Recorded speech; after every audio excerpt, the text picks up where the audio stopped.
अस्सलाम वालेकुम नादरीन, मैं हूं मलिक वकास। नादरीन कराम, आज हमारे साथ एक ऐसे नौजवान मौजूद हैं जो डिजिटल मीडिया मार्केटिंग एक्सपर्ट हैं और इसके साथ साथ मुख्तलिफ़ यूनिवर्सिटीज़ के अंदर डिजिटल मीडिया को पढ़ा भी रहे हैं।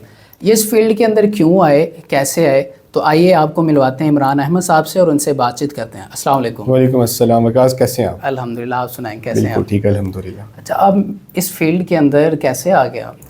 अच्छा वकास भाई, मैं इस फील्ड में कैसे आया, ये बड़ा अच्छा सवाल है और स्टूडेंट्स लोग और देखने वाले जानना भी चाहते हैं। मैं जब यूनिवर्सिटी में पढ़ रहा था तो हमारा एक सब्जेक्ट था मार्केटिंग का। तो उस दौरान मुझे मार्केटिंग का थोड़ा सा शौक़ पैदा हुआ कि मार्केटिंग क्या है, और थोड़ा सा मेरी जो पर्सनैलिटी उसमें लोगों से मिलना जुलना, ठीक है, और कोई चीज़ को पोर्ट्रेट करना वो ज़्यादा था। तो उसके बाद मैंने सोचा कि अगर मेरी ग्रेजुएशन होने वाली है, मैं क्या करूँ, मेरे पास सही बात है, मैंने मार्केट में जाना है, मेरे पास कुछ स्किल होनी चाहिए। तो मैंने जब उसको थोड़ा स्टडी किया तो आई रियलाइज़ के जो आने वाला एरा है वो डिजिटल मार्केटिंग का है। सो दैट्स फिर मैंने डिजिटल मार्केटिंग को चूज़ किया, उसके ऊपर काम किया, सर्टिफिकेशंस की। उसके बाद मुझे आई एम लकी कि मुझे एक सॉफ्टवेयर उसमें इंटर्नशिप मिल गई, वो भी मुझे डिजिटल मीडिया मार्केटिंग में ही मिली। तो फिर मैंने उसी से जो है ना अपना करियर स्टार्ट ये किया। डिजिटल मीडिया मार्केटिंग बेसिकली है क्या? अच्छा, ये बड़ा जो है ना हमारे आजकल नौजवानों के अंदर एक क्रेज़ कि मार्केटिंग क्या है, इंटरनेट से पैसे कैसे कमा सकते हैं, फ्रीलांसिंग क्या है, ये बड़ी चीज़ है। डिजिटल मार्केटिंग आप सिंपल ये कह सकते हैं कि जितने भी सोशल प्लेटफॉर्म्स हैं आपके ऊपर, और उनके ऊपर जब आप अपनी मार्केटिंग कर रहे होते हैं, चाहे आपकी पर्सनल ब्रांडिंग है, चाहे किसी कंपनी के कर रहे हैं, या कोई आपका ई कॉमर्स स्टोर है, तो जब आप वहाँ पे अपनी चीज़ों को मार्केट कर रहे हो तो उसको सिंपल आप डिजिटल मार्केटिंग कह सकते हैं। और उसके साथ साथ डिजिटल मार्केटिंग में और भी बहुत सारी चीज़ें इन्वॉल्व हो जाती हैं। सिर्फ ये नहीं है कि फेसबुक है, इंस्टाग्राम है, या फिर ट्विटर है, लिंक्डइन है, स्नैपचैट है, टिकटॉक है, सिर्फ इसके अलावा नहीं, इसके अलावा भी बहुत सारी चीज़ें डिजिटल मार्केटिंग में आ जाती हैं। लाइक एसईओ है, कंटेंट मार्केटिंग है, और इसके साथ साथ आप कह सकते हैं कि आपके इन्फ्लुएंसर मार्केटिंग है, और भी बहुत सारी इसमें चीज़ें जुड़ जाती हैं। तो ये प्रॉपर एक फिर पैकेज बन जाता है डिजिटल मीडिया मार्केटिंग। सीख लेता है डिजिटल मीडिया मार्केट, पैसे कैसे कमाएगा फिर उससे? अच्छा, ये भी है कि हमारे यहाँ जब कोई नौजवान स्किल सीख लेता है तो उसको फिर एक ही होता है काम, क्या पैसे कमाना, पैसा आ जाए बस। पैसा आ जाए बस। तो इसमें ये कि पहले तो आपको स्किल सीखना पड़ती है। वो आप स्किल कहीं से भी सीख सकते हैं। वो आप किसी ट्रेनिंग इंस्टीट्यूट से सीख सकते हैं, और इसके साथ अगर आप वहीं या फीस वगैरह नहीं पे कर सकते तो यूट्यूब में समझता हूँ कि खुद एक यूनिवर्सिटी है। अगर आपको खुद से लर्निंग का जो है वो है क्रेज़ है, तो आप जाएँ, गूगल करें, यूट्यूब करें, आपको बहुत सारे कोर्सेज आजकल तो छोटे छोटे इदारे भी ये लॉन्च कर रहे हैं ना, डिफरेंट कोर्सेज। बिल्कुल कर रहे हैं। आप देखें, अगर मैं लाहौर की बात करूं तो आपको लाहौर में बहुत सारे बेशुमार इंस्टीट्यूट मिल जाएंगे। अब यहाँ पे एक और भी ट्रेंड चल चुका है ना, एक पर्सन सीखता है यूट्यूब से, वो आगे सिखाना शुरू कर देता है, बट उसका वो एक्सपीरियंस नहीं है। यूट्यूब से याद आया, आजकल यूट्यूब पे चल रहा है छोटे छोटे बच्चे 12-13 साल के, मंथली वो 4-4, 5-5 लाख हमारे। इसमें सदाकत है इस बात में? अच्छा, इसमें कहीं हद तक चीज़ें हैं, कहीं हद, अगर मैं कह दूं कि 5%, 10% रियलिटी है, बाकी 90% तो फेक है। मोस्टली इंस्टीट्यूट जो है, अब वो क्या कह रहे हैं कि मोस्टली फेक स्टोरीज जो है। अब कोई भी किसी का इंटरव्यू कर ले, जो मैं 1 महीने में जो है ना 10 करोड़ कमा रहा हूँ, ठीक है, हमें तो नहीं पता भाई क्या करो, कहाँ पे जो है ना वो लगे हुए, जहाँ से आप उतार के लेके आ रहे हो, वैसा नहीं है। अब एक बच्चा है, उसको देखे ना, उसने सीखा भी, और सीखने के बाद फ़ौरन उसने वो इतने पैसे कमाना शुरू कर दिए, ऐसा नहीं है। बहुत कम जो है ना वो सक्सेस स्टोरी है। सिखाने वाला भी कह रहा होगा यार इतने तो मैं नहीं कमा। हाँ, बिल्कुल ऐसा ही है। लेकिन इसमें है कि कुछ बच्चे हैं जो बहुत ज़्यादा इंटेलिजेंट होते हैं, ब्रिलियंट होते हैं, वो चीज़ों को कर लेते हैं। बट आप ये भी देखिए, आपके पास क्लाइंट आता है तो आपने उससे बातचीत करनी है। एक छोटा बच्चा जो 9 साल का है, वो क्लाइंट को कैसे डील कर लेगा? बिल्कुल, उसको तो पता नहीं उसके साथ कम्युनिकेशन कैसे कर रहा है। एक फॉरेन गोरा के साथ वो काम कर रहा है, उसके साथ वो मीटिंग कैसे कर रहा है? उसने तो यूट्यूब से लर्न किया या किसी इंस्टीट्यूट से किया, तो हाउ इज पॉसिबल कि वो जो है 10, 15, 5, 7, 8 लाख जो है ना वो मंथली कमा रहा है? तो कहीं ना कहीं चीज़ें हैं कि उनको पेरेंट्स की सपोर्ट है, किसी भाई की सपोर्ट है, किसी को बहन की सपोर्ट है, कहीं ना कहीं चीज़ें वो रिलाई करती है, लेकिन बहुत कम। अच्छा, स्किल्स के बारे में बड़ी बात होती है। वैसे किस किस्म के स्किल्स आजकल हर बंदे के पास होना चाहिए, या ऐसा बंदा जो डिजिटल मीडिया मार्केटिंग के अंदर आना चाह रहा हो तो कैसे स्किल सीखे? अच्छा, हमारे यहाँ पे आजकल बड़ा है कि स्किल सीखें और पैसे कमाएं। और साथ साथ आपने ये भी देखा है कि डिग्री की ज़रूरत नहीं है, डिग्री आप ना मिले, स्किल लें और पैसे कमाएं। लेकिन मैं ये समझता हूँ कि स्किल जो है वो मोस्ट इंपॉर्टेंट है। वो एक पंजाबी की कहावत भी, अगर आपके पास कोई हुनर है ना तो आप भूखे नहीं मरेंगे, ठीक है। तो अगर आप स्किल सीख लेते हैं, चाहे आप स्टूडेंट हैं, चाहे आप कहीं जॉब कर रहे हैं, तो आपकी ज़िंदगी में, आपकी लाइफ में एक वैल्यू एडिशन हो जाती है। अब वो कैसे होती है? मैं ये भी कहता हूँ कि आप तो खुद को खुद सेल करते हो, ठीक। अब वो कैसे करते हो? एक पर्सन आपने देखा है जी, वही पर्सन के पास डिजिटल मार्केटिंग स्किल है, वो 20,000 में जॉब कर रहा है। एक पर्सन है वो 40,000 में जॉब कर रहा है। सेम स्किल होने के बाद वो लाख भी ले रहा है। आपने ये देखा होगा। एक ग्राफिक डिजाइनर की बात कर लें तो वो सेम 70,000 पे भी जॉब कर रहा है, लाख पे भी कर रहा है, आपको 20,000 में भी डिज़ाइनर मार्केट में मिल जाएगा। आप जब स्किल सीख लेते तो आपने उसको खुद पॉलिश करना है।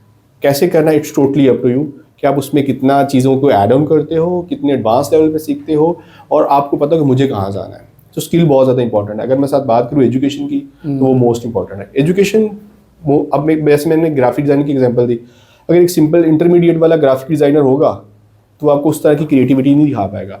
एक पर्सन वो जिसने ग्रेजुएशन की होगी, जब वो कोई डिज़ाइन बना रहा होगा उसमें एक कॉन्सेप्ट होगा। हम अक्सर चीज़ें देखते हैं उसमें चीज़ें क्रिएटिव होती है, चीज़ें बोल रही होती हैं। तो एजुकेशन और स्किल दोनों मोस्ट इंपॉर्टेंट है। हाँ, एजुकेशन के साथ अगर आप स्किल्स को ऐड कर लें तो आप समझे कि आप बहुत ज़्यादा आगे चले जाएंगे। एजुकेशन से बात करते हैं कि आपने अभी तक कौन कौन सी यूनिवर्सिटीज़ के अंदर बच्चों को ये डिजिटल मीडिया मार्केटिंग पढ़ाया? अच्छा, मैंने बहुत ज़्यादा इंस्टीट्यूट में पढ़ाया। अगर मैं 2 मेन यूनिवर्सिटीज़ की बात करूँ, यूनिवर्सिटी ऑफ सेंट्रल पंजाब और लम्स में मैं एससी और डिजिटल मीडिया मार्केटिंग पढ़ा रहा हूँ। करंट पे बात अगर करें तो पेपाल पाकिस्तान आ रहा है, इससे क्या फ़ायदा होगा पाकिस्तान?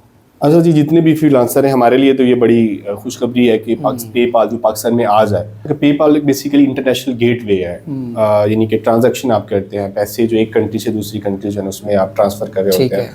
उसमें ये कि अभी पाकिस्तान में तो नहीं ऑपरेट हो रहा ना, और जब हमारे यहाँ एक और भी बड़ा एलिमेंट है कि हम उसका बहुत रॉन्ग जो है ना वो यूज़ करते हैं। होपफुली पाकिस्तान में जब पेपाल आ जाएगा तो उसमें जो फ्रीलांसर उनके लिए बहुत ज़्यादा जो है ना वो बेनिफिट्स हो जाएंगे।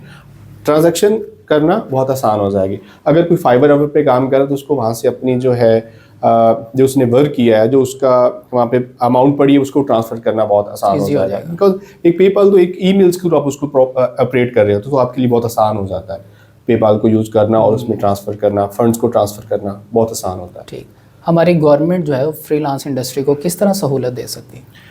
अच्छा, जैसे अभी हमने बात की पेपाल की, तो इस तरह से अभी की हम बात करें तो मेरे ख्याल में कुछ 30% जो है जो फ्रीलांसर हैं उनको टैक्स पे करना पड़ता है। ठीक है, जब कोई वो अपनी जो सॉफ्टवेयर इंडस्ट्री है उनको 30% आई गेस इतना है पे, यानी कि टैक्स पे करना पड़ता है। तो अगर गवर्नमेंट ये थोड़ा सा कम कर देती तो आप ये देखें कि पिछले साल कोई $400 मिलियन जो है वो स्टूडेंट्स, वो ख़वातीन और वो मर्द जो घर बैठ के काम कर रहे हैं, इंटरनेट के थ्रू काम कर रहे हैं, उन्होंने पाकिस्तान में रेवेन्यू जनरेट किया है थ्रू डिफरेंट प्लेटफॉर्म्स। ठीक है, तो अगर हमारी गवर्नमेंट इंडस्ट्री जो है, हमारी जो लीडर्स हैं, वो इनके लिए कुछ स्पेशल गेट वे पाकिस्तानी मुतारिफ करवाते हैं या जो टैक्स जो है इसको थोड़ा सा कम कर देते हैं, तो इसलिए बात है कि चीज़ें जो है ना वो अच्छी होना शुरू हो जाएंगी और उनके लिए फैसिलिटेट करते हैं। बट हमारे यहाँ ऐसा कुछ भी नहीं है, उनको कुछ सपोर्ट नहीं किया जाता। बट जो फ्रीलांसर्स हैं वो बहुत ज़्यादा जो रेवेन्यू जो है IT एक्सपोर्ट की मद में वो पाकिस्तान में ला रहे हैं। ठीक हो गया। अच्छा इमरान भाई, आप क्योंकि सोशल मीडिया एक्सपर्ट भी हैं, क्या छोटे छोटे कारोबार के लिए भी वेबसाइट का होना ज़रूरी है? एग्जैक्टली, होना बहुत ज़रूरी है। ज़रूरी नहीं, बहुत ज़रूरी है। उसकी रीज़न यही है कि अभी हम बैठे हैं, अगर आप मेरे बारे में इंटरव्यू करने से पहले सर्च करते हैं कि इमरान अहमद, अगर आपको गूगल पे नहीं मिलता तो आपको भी होता है यार मैं पता नहीं किस पर्सन का इंटरव्यू करने जा रहा हूँ, और मैं किसी के बारे में जब गूगल करता हूँ तो मुझे बहुत नहीं मिलता, तो मेरे तो यार ये वैसे ही आजकल जैसे पाकिस्तान में स्कैम का बहुत ज़्यादा है कि हम ट्रस्ट नहीं करते हैं।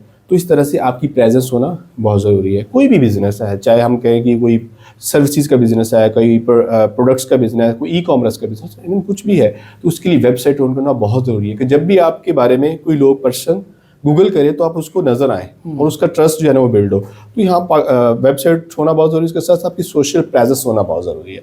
आपकी एक्टिविटीज़ का, आपका जो सोशल लिंक्स हैं या प्रोफाइल्स हैं, उसके ऊपर आपकी प्रेजेंस वो बहुत ज़्यादा मैटर करती है। बिजनेस है उसका भी सेम है, वो अपनी प्रोडक्ट को पोस्ट करे ताकि लोग ज़्यादा से ज़्यादा इंगेज होंगे। अगर एक बिज़नेस यहाँ पे इसी प्लाजा में जहाँ पे बैठे हुए हैं, कोई एक बिज़नेस है, उसका लोगों को पता ही नहीं है तो कैसे ही करेगा, क्योंकि आजकल डिजिटल का दौर है।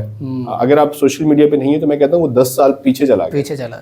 ठीक है, अभी भी है। अब देखिए सारे बिजनेसेस जो है वो सोशल मीडिया पे जो है वो कन्वर्ट हो रहे हैं। अगर आप सोशल मीडिया पे आ जाते हैं तो जो काम आपको महीनों लगते थे वो आप 2 दिन में अचीव कर लेते हैं। अब मैं ये बात करूँ, आपने देखा है कि पूरे लाहौर में बिल बोर्ड्स लगे हुए हैं, स्टीमर्स लगे हुए हैं, तो आप उसकी वर्थ को, एनालिटिक्स को काउंट नहीं कर सकते। अगर आप फेसबुक ऐड लगाते हैं, गूगल एड्स लगाते हैं, तो आप अपनी मर्जी के रिजल्ट जनरेट कर सकते हैं। आपको पता चले मैंने कितना इन्वेस्ट किया है और मुझे कितने पैसे आ रहे हैं, तो आपके लिए इसको कैलकुलेट करना आसान हो गया। आप even social media market through एक जो है गली मोहल्ले को टारगेट कर सकते हैं, किसी टाउन को टारगेट कर सकते हैं, एक स्पेसिफिक कीवर्ड को टारगेट कर सकते हैं। तो ये सोशल मीडिया का जो है ना वो बहुत ज़्यादा बेनिफिट, और वेबसाइट होना तो मोस्ट इंपॉर्टेंट है किसी भी बिजनेस के लिए। चलो भाई, पॉलिटिकल पार्टीज जो हैं वो भी सोशल मीडिया को एक हथियार के तौर पर इस्तेमाल कर रहे हैं। बड़ी बड़ी अजीब कहानियाँ भी सोशल मीडिया पे हमें मिलती हैं और लोग बड़े अजीब तरीके से भी इसे यूज़ कर रहे हैं। तो पॉलिटिकल पार्टीज़ के लिए कितना ज़रूरी है ये सोशल मीडिया प्लेटफॉर्म को यूज़ करना? सर कैसे भी अगर हम इसमें एक स्पेसिफिक ना करें सोशल पॉलिटिकल पार्टीज में ओवरऑल देखें ना, तो आप मैं इसकी थोड़ी सी एग्जांपल अगर हम पीछे चले जाए थोड़ा ये भी सा, तो इलेक्शन के भी गहमा गहमा है ना, तो इस अगर हम वजह से 90s की political बात करें ना, तो उसमें हमें पता ही नहीं होता था कि क्या हो रहा है। आपको अखबार के थ्रू पता चल रहा होता था, उसमें जो आपकी हेडलाइन आई है आप उसको ही फॉलो कर रहे होते थे, आपको बिल्कुल नहीं पता होता था कि क्या हो रहा है क्या नहीं होने जा रहा। लेकिन जैसे आपने कहा कि वेपन्स के तौर पर यूज़ कर रहे हैं, तो बिल्कुल आपने सही कहा है कि 2010 के बाद जितना इसमें लोग आए हैं सोशल मीडिया को जितना ज़्यादा यूज़ करें, अगर मैं पाकिस्तान की बात करूँ तो ऑलमोस्ट 6 से 7 करोड़ यूज़र हैं सिर्फ फेसबुक के, ठीक है, सिर्फ 6 से 7 करोड़ फेसबुक के हैं। अब ये देख लीजिए कि कितने वो ज़्यादा एक्टिव हैं। छोटी सी कोई पोस्ट होती है तो उसको 1 मिनट में लाखों व्यूज़ मिल जाते हैं, मिलियन में व्यूज़ मिल जाते हैं और वो वायरल हो जाता है। तो ये बिल्कुल आपने सही कहा कि यूज़ कर रहे हैं, लेकिन उसका कहीं ना कहीं नेगेटिव इम्पैक्ट भी पड़ रहा है, क्योंकि पॉलिटिकल पार्टीज जो है वो एक दूसरे पे कीचड़ जो है ना वो उछाल रही हैं, उसको सोशल मीडिया के तो लोगों तक पहुँचा रही हैं। बट ये कि पाकिस्तान में इसका ऐसा कोई मैकेनिज्म नहीं है कि कोई ऐसी बात उसको प्रॉपर किया जाए, लेकिन फॉरेन कंट्री में ऐसा है तो बहुत सारी चीज़ों को जो है ना वो ऑर्गेनाइज तरीके से किया जाता है। लेकिन यहाँ पे जो है वो नहीं होता है। यहाँ पे जिसका दिल करता है वो आके पोस्ट कर देता है, जिसका दिल करता है, चाहे वो पॉलिटिकल पार्टी हो चाहे कोई भी हो, तो वो अपना वो कुछ भी पोस्ट कर दे जी, आपको मुकम्मल आज़ादी है आप फेसबुक के थ्रू। लेकिन इसका हमें बेनिफिट भी हुआ है, हमें बहुत सारी रियलिटीज़ का पता भी चला है जो हमें नहीं पता था। अब अगर हम आप देखें कि लेटेस्ट फ़लस्तीन की बात कर लें, इसराइल की बात कर लें, तो वहाँ पे हमें कैसे पता चल रहा है। अगर हमारे पास ये चीज़ें नहीं होती, अब देखिए वहाँ पे थोड़ी सी एक्टिविटी होती है तो हमें फ़ौरन ट्विटर के थ्रू डिफरेंट प्लेटफॉर्म के थ्रू पता चल रहा होता है, और लोगों ने एहतजाज किया, हमें सोशल मीडिया के थ्रू पता चल रहा है कि क्या एक्टिव चल रही हैं। इवन USA में, कनाडा में, डिफरेंट कंट्रीज़ में जो वो एहतजाज हुए वो हमें पता। इवन तो इसराइल ने तो खुद उसके ऊपर कंट्रोल किया हुआ है। आप ये देखिए फेसबुक की, अगर मैं आपको मज़े की बात बताऊँ, फेसबुक पे प्रॉपर कंट्रोल है इसराइल का। बट आपको इस तरह की पोस्ट बहुत कम नजर आती है, आपने देखा है आपको बहुत। लेकिन अगर आप ट्विटर की बात कर लें तो ट्विटर आपको एक मिनट की अपडेट मिल रही है, आप वहाँ से प्रॉपर अपडेट रह रहे हैं। तो ये सोशल मीडिया की पावर है, आप विद इन सेकंड में वायरल हो सकते हैं, विद इन सेकंड में आप मिलियन का बिजनेस कर सकते हैं। आप पे डिपेंड है। इस सिनेरियो के अंदर जो वार चल रही है इस वक्त इसराइल के अंदर और फ़लस्तीन के अंदर, हमारा क्या किरदार होना चाहिए एज अ सोशल एक्टिविस्ट? बिल्कुल होना चाहिए। हमारा ये किरदार है कि हमारे तो हाथ बंधे, हम कुछ कर नहीं सकते, ठीक है। ये हमारा वो कहते हैं ना ईमान की जो है ना वो कमज़ोरी कह सकते हैं कि हम कुछ कर नहीं सकते। बिल्कुल एग्जैक्टली हम कर सकते हैं। और हमारा कंट्री भी इस कंडीशन में नहीं है कि हम जो है हमारे पास पावर होने के बावजूद, एटमी ताकत होने के बावजूद हम कुछ नहीं कर सकते। बट ये कि एज अ पर्सन हम अपनी आवाज़ उठा सकते हैं। अब वो आवाज़ किसी फॉर्म में भी हो सकती है, वो आप अपना बयान रिकॉर्ड करवा सकते हैं सोशल मीडिया पे। जो जैसे ट्रेंड चल रहे होते हैं उसमें आप उनका जो हम देखते हैं जो ट्रेंड चल रहे होते हैं उनका बहुत ज़्यादा बेनिफिट हो रहा होता है। ठीक। जो मीडिया है इंटरनेशनल मीडिया उसको देख रहा होता है कि लोग उसके बारे में क्या कह रहे हैं। अब जैसे हमारी एक डिस्कशन हो रही है इसराइल की और फ़लस्तीन की, जाहिर बात है लोग अपना ओपिनियन दे रहे हैं। जो इंटरनेशनल मीडिया है वो उसको देख रहा है कि कौन सही कर रहा है, कौन जो है उसको गलत कर रहा है। सो जो है हम अपना किरदार अदा कर सकते हैं, कोई एक वॉइस वीडियो की फॉर्म में कर सकते हैं, किसी पोस्ट की फॉर्म में कर सकते हैं, तो हमें उसको करना भी चाहिए। मेरा भाई, आप यूनिवर्सिटीज़ के अंदर पढ़ाते हैं, बड़े स्टूडेंट्स आपको देख रहे होते हैं। अब स्टूडेंट्स को ज़रा हमारे इस प्रोग्राम के ज़रिए बता दें कि उन्हें स्किल सीखने के लिए किस तरह के इदारों के अंदर जाना चाहिए और उनके लिए स्किल्स कितना इंपॉर्टेंट है। अच्छा, मैं ये स्पेशली अब उनसे मुखातिब हूँ स्टूडेंट्स के लिए जो हमें देख रहे हैं और वो चाहते हैं कि लाइफ में आगे बढ़े। फर्स्ट पे मैं उनको यही कहूँगा कि आप एक चीज़ के ऊपर फोकस करें। आपको कोई एक स्किल लेनी है, आप ना वो जो है भाग दौड़ में शामिल नहीं हो। आप ये देखें कि आपकी वर्थ क्या है, आप क्या कर सकते हो। आप सिंपल एक स्किल लो, स्किल के उसको सीखो। अगर आपके पास पैसे नहीं है, आप किसी इंस्टीट्यूट में नहीं जाना चाहते, आप सिंपल यूट्यूब पे जाओ। यूट्यूब खुद एक यूनिवर्सिटी है, आप वहाँ पे सर्च करो, आपको बहुत सारी चीज़ें मिल जाएगी। जिस ट्रेनर की वीडियोस आपको अच्छी लग रही हैं उसको सुनो, सुनने के बाद आप उसकी प्रैक्टिस करना स्टार्ट कर दो। और फिर मोस्ट इंपॉर्टेंट यही है कि आप किसी भी कंपनी में, किसी ऑर्गेनाइजेशन में इंटर्नशिप करें, जो आपके लिए मोस्ट इंपॉर्टेंट है। अब इंटर्नशिप करें, आपकी जो स्किल्स हैं उसके ऊपर आप काम करें, तो आपको आइडिया हो जाएगा कि हाँ मेरा लेवल क्या है। इसके साथ अगर आप ये फिर भी नहीं करना चाहते तो हमारा जो प्लेटफॉर्म है वेब एक्सेल लर्निंग सेंटर वो हाजिर है। उसमें हम डिफरेंट कोर्सेज जो है वो ऑफर कर रहे हैं। IT से रिलेटेड है, ई-कॉमर्स से रिलेटेड है, मार्केटिंग से रिलेटेड है, और लैंग्वेज से रिलेटेड है, और उसके साथ साथ डेवलपमेंट से रिलेटेड है। उसमें हमने एक मिनिमम फ़ी अपनी जो है वो चार्ज करते हैं। उसमें हम आपको प्रॉपर शेप में लेके आते हैं, आपकी प्रॉपर काउंसलिंग करते हैं कि आप कैसे स्टार्ट से लेकर एंड तक कर सकते हैं। बहुत शुक्रिया इमरान भाई, आपका आपने अपना कीमती वक्त दिया। नाज़रीन, तो हमें दीजिए इजाज़त, आपसे फिर मुलाकात होगी। अल्लाह हाफ़िज़ नाज़रीन।